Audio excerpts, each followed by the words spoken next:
Trevor, welcome to the call. Thanks, Nancy. I appreciate you having me on. For, Trevor, we're going to be talking about church health. Oh my gosh, so many broken churches, so much going on in there, and the number of people that have left the church. Can you give the top three reasons why? Yeah, I think there's a lot of different reasons that people leave, and I think that they're all going to be unique to their own story and their own experiences.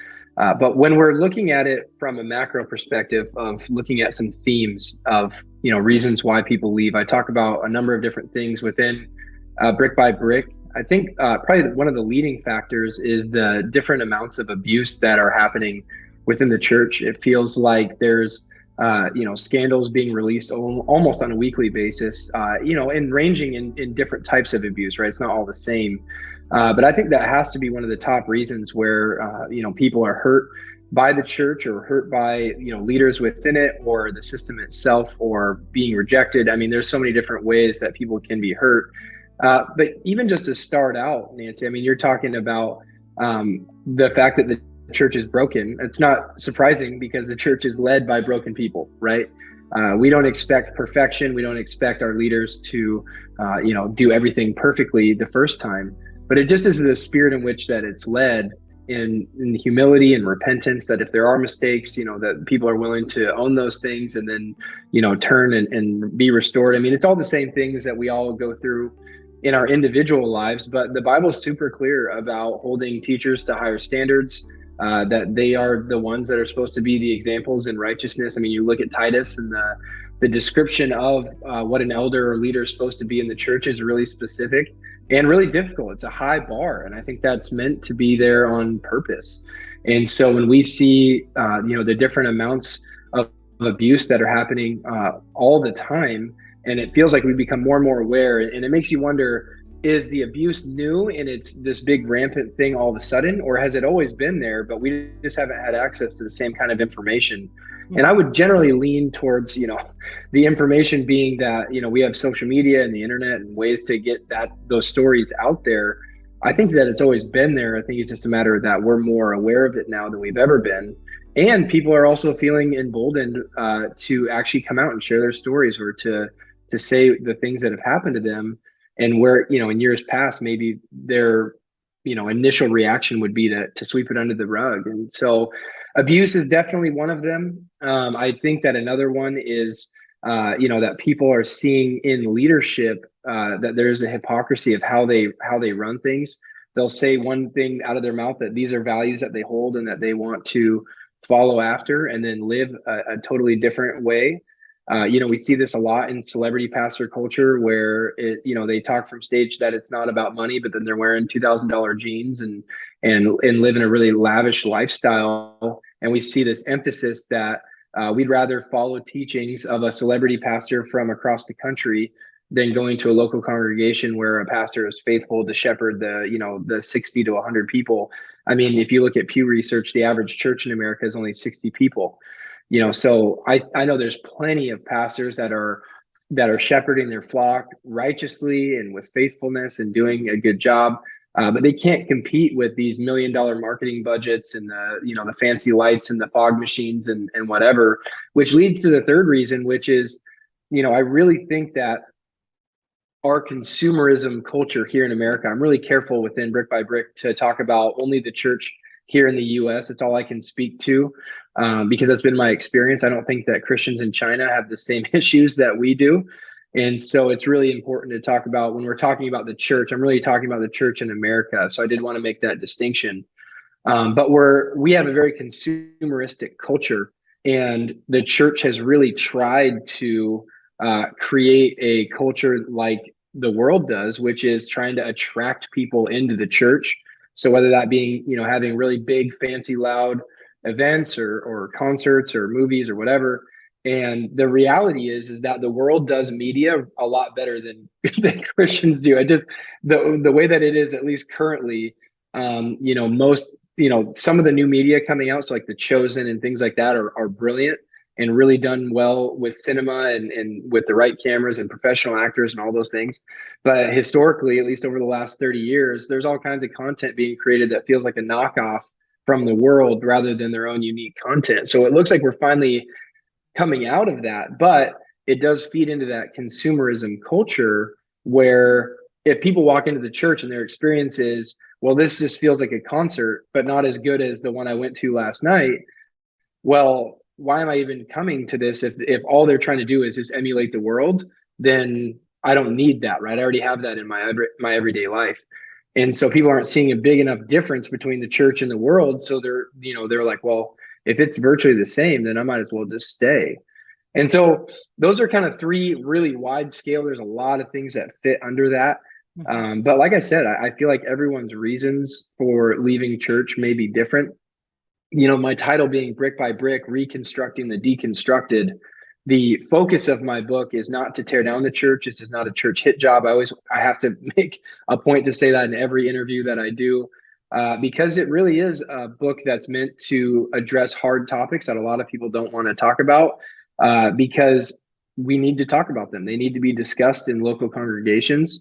So I talk about women in leadership. I talk about race. I talk about eldership. I talk about shared governance and bivocational ministry, consumerism, prosperity gospel. I mean, I'm talking about a ton of really difficult topics through a biblical lens and saying, hey, Trevor, I personally don't have all the answers of this is how you do church right, and this is what we got to do that. Here's your 10-step guide to get that done. I just don't think that's helpful because every local congregation struggles with different things. But I think the church at large within this country, we have a lot of these same issues, a lot of the same themes of things that we go through.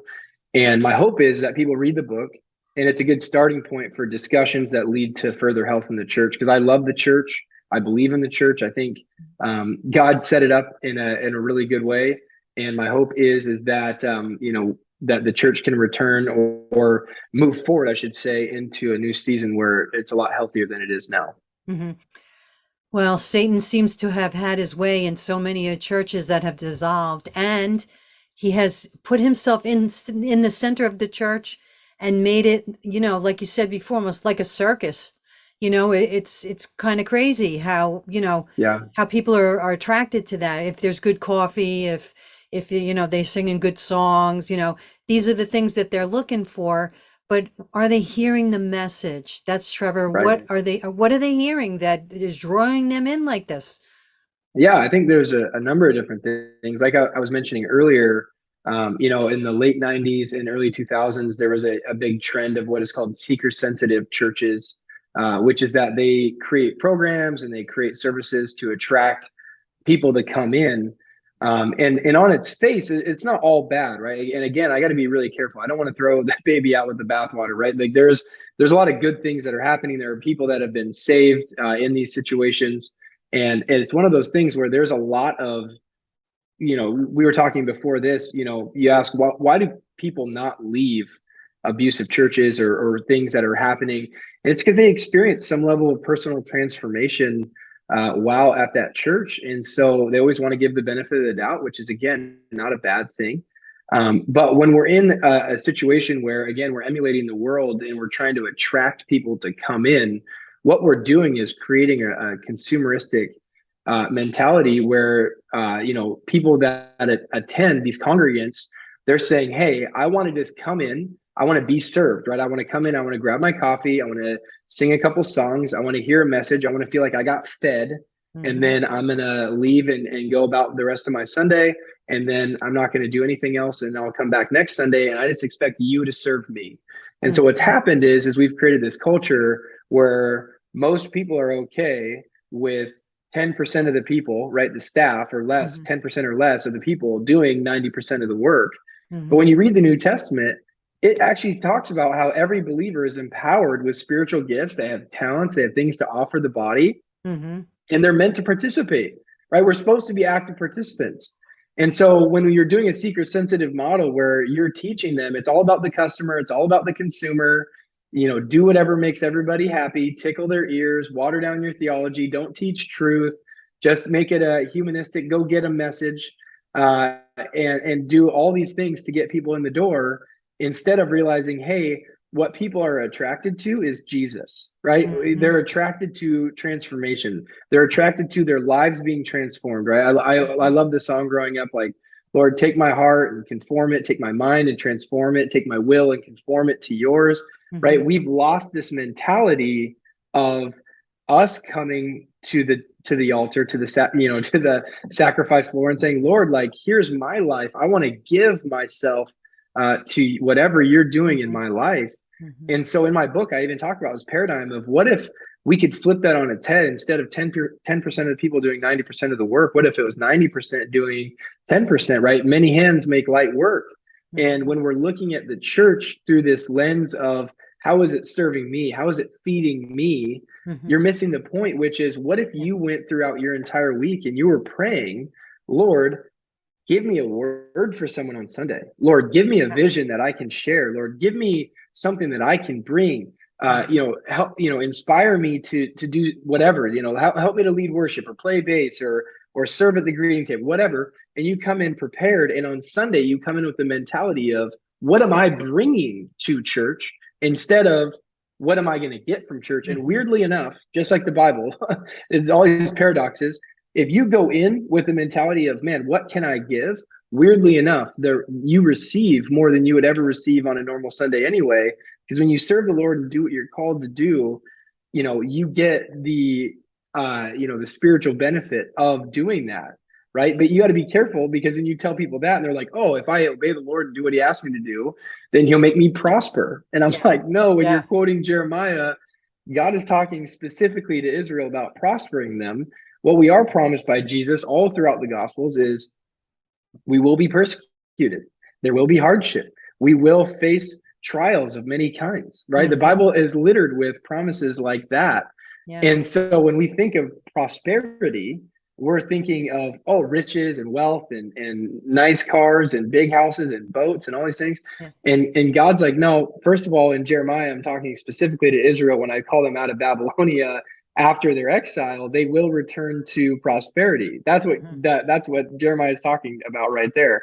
But in our lives, yes, do we receive benefits from following Jesus? Yes, but Hmm. it's not what the world promises. Those benefits are joy, right? It's the Yes. fruits of the spirit, peace, patience, kindness, right?